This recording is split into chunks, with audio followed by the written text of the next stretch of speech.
শেখ হাসিনা সহ তাদের দোসরদের রক্ষা করতে চান, যেই দোসররা এই কাজে সম্পৃক্ত হয়েছেন, কান খুলে শুনে রাখুন, এই সমস্ত কাগজ পুড়িয়ে ফেললেও 18 কোটি মানুষের 2 চোখ আপনারা অন্ধ করতে পারবেন না। তাদের সাক্ষীর বিনিময়ে বিচার হবে, ফাঁসির কাস্টে তাদেরকে ঝোলাতে বাধ্য করা হবে।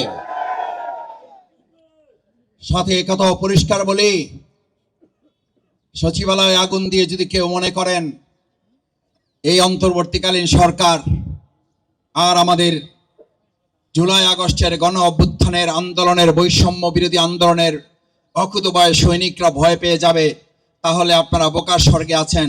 কারণ আপনারা জুলাই আগস্টের গণ অভ্যুত্থান শুধু নয়, এখন তো সচিবালয়ে কয়েকটা ফ্লোরে আগুন দিয়েছেন।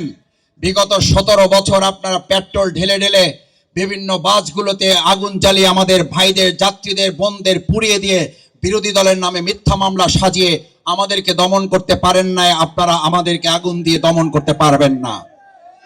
আগুন সন্ত্রাসী হিসেবে আপনি টেলিভিশনে বক্তৃতা করতেন, আর দেশের 18 কোটি মানুষ জানতো ওই আগুন সন্ত্রাসের হোতা ছিল শেখ হাসিনা নিজে। এই আগুন সন্ত্রাসের মদতদাতা ছিল বাংলাদেশের বাইরের একটা গোয়েন্দা সংস্থা। এখনো আমরা দাবি করছি, জনগণ মনে করে সচিবালয়ে আগুন দেওয়ার পিছনে শেখ হাসিনা এবং তথাকথিত ওই গোয়েন্দা সংস্থার হাত রয়েছে।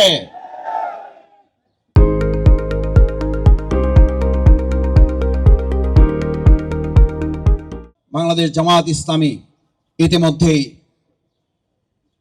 বার্তা দিয়েছে।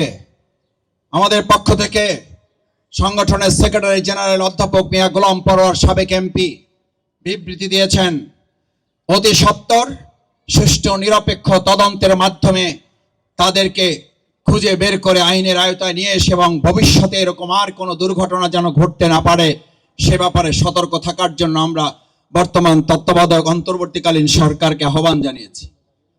সম্মানিত ভাই এবং বন্ধুগণ, বাংলাদেশ জামায়াত ইসলামীর আরো গুরুত্বপূর্ণ 3টি কাজের মধ্যে আমরা সংগঠন, ঐক্য, জাতীয় ভিত্তিতে মানুষকে একত্রিত করে আমাদের এই প্রিয় মাতৃভূমি বাংলাদেশকে 2006 সালের 28শে অক্টোবর বিচ্ছিন্ন করে, জাতিকে বিভক্ত করে তারা যেভাবে দেশটাকে দখল করতে চেয়েছিল, সেদিন আমরা সীসাডালা প্রাচীরের মতো দাঁড়িয়ে থেকে আমাদের ভাইদেরকে হত্যা করা হয়েছে। আমাদের নেতৃবৃন্দকে আমরা হত্যা করতে দেই নাই। আমাদেরকে হত্যা করা হয়েছে, আমাদের অফিসে আগুন জ্বালাতে দেওয়া হয় নাই। আমাদের ভাইদেরকে শহীদ করা হয়েছে। আমাদের সেদিনের পল্টন ময়দানের মঞ্চের ধারে কাছে আমরা সন্ত্রাসীদেরকে আসতে দেই নাই। 2006 সালের 28শে অক্টোবর সকাল 7টা থেকে দুপুর সন্ধ্যা 7টা পর্যন্ত 12 ঘন্টা লড়াই করে আমাদের ভাইয়েরা সেদিন প্রমাণ করেছে বাংলাদেশ জামায়াত ইসলামীকে শহীদ করা যায়, 1 সেকেন্ডের জন্য আমাদেরকে মাথা নত করানো যায় না। আমাদের নেতৃবৃন্দকে ফাঁসি দেওয়া যায়, আমাদের নেতৃবৃন্দকে হত্যা করা যায়, আমাদের এই পাশে ডিবি অফিসে রিমান্ডের নামে অত্যাচার করে ভাইদেরকে আহত এবং পঙ্গুত্বের দিকে ঠেলে দেওয়া যায়। কিন্তু বাংলাদেশ জামায়াত ইসলামীর এই নেতৃবৃন্দ বেঁচে থাকতে আমাদের অর্থনীতিকে আমরা পঙ্গু করতে দেব না।